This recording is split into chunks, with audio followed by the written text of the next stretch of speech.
Nagpakulo na ako ng tubig, ilagay ko na rin yung pata at takpan muna ulit hanggang sa kumulo at maglabas yung impurities. Saka tanggalin hanggang sa malinis na yung sabaw at maglagay na rin ako ng sibuyas, paminta at lagyan ko na rin yan ng asin. Takpan at isimmer hanggang sa lumambot yung pata. Habang pinapalambot natin yung pata, mayroon ako ditong 2 pirasong hilaw na mangga. Balatan ko na lang yan at hiwain at ilagay sa blender at i-blend hanggang sa magiging puree. Habang ginagawa ko yan mga kalasa, kung bago ka pa lang sa aking channel, welcome! At huwag kalimutan mag-subscribe at i-click ang bell button para sa mga notification. At kung dati ka pa, welcome back at i-follow mo na rin ako sa aking Facebook page Lasang Pilipina.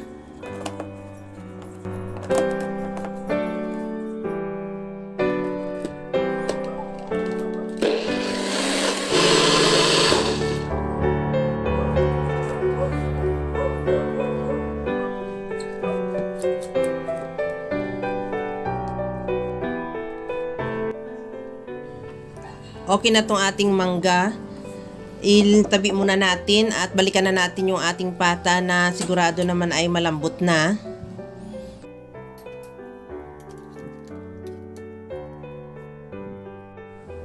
Maglagay ng mantika sa kawali at igisa ko na rin yung bawang. Ihalo lang hanggang sa maglabas lang ng aroma. Ilagay ko na rin yung sibuyas. Ihalo lang hanggang sa maluto lang din yung sibuyas at isunod ko na rin ilagay yung kamatis. Ihalo lang din hanggang sa maluto yung kamatis. Timplahan ko na rin ng patis at maglagay din ako ng paminta.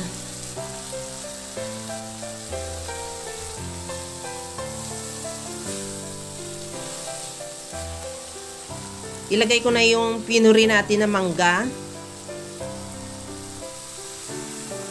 Ihalo lang din hanggang sa mamix lang din yung mangga sa ating panggisa.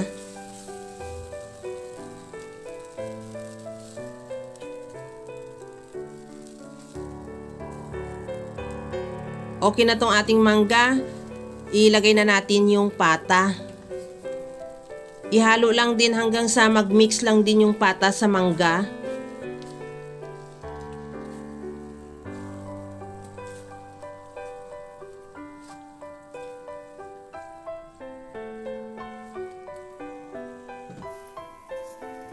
Sa puntong ito, ilagay na natin yung sabaw o pinaglagaan natin ng pata. Ihalo lang hanggang sa lumapot lang din yung sabaw.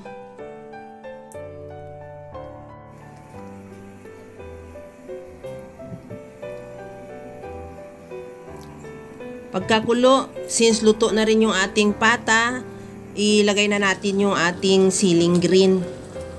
Unting halo lang din yan at ready to serve na yung ating napakasarap na pata na sinigang sa mangga. Kaya mga kalasa, kung nagustuhan mo yung ating video, please like na lang at pakishare na rin sa inyong mga friends. At kung bago ka pa lang sa aking channel, subscribe na at i-click mo na rin ang bell button para sa mga notification. Kaya mga kalasa, alam ko kayang-kaya mo tong gawin dahil sa sobrang simple at napakadali niya lang lutuin. Kagaya lang lagi sa sinasabi ko na wala namang hindi marunong magluto basta sa simpleng paraan lang. Ito na mga kalasa, tikman na natin dahil sa sobrang sarap niya. Sabaw pa lang napakasarap na, lalong-lalo na yung ating pata. Napakalinamnam ng soup natin dahil nga sa natural yung asim ng nilagay natin na mangga. Hanggang sa muli mga kalasa, thank you for watching. Bye-bye!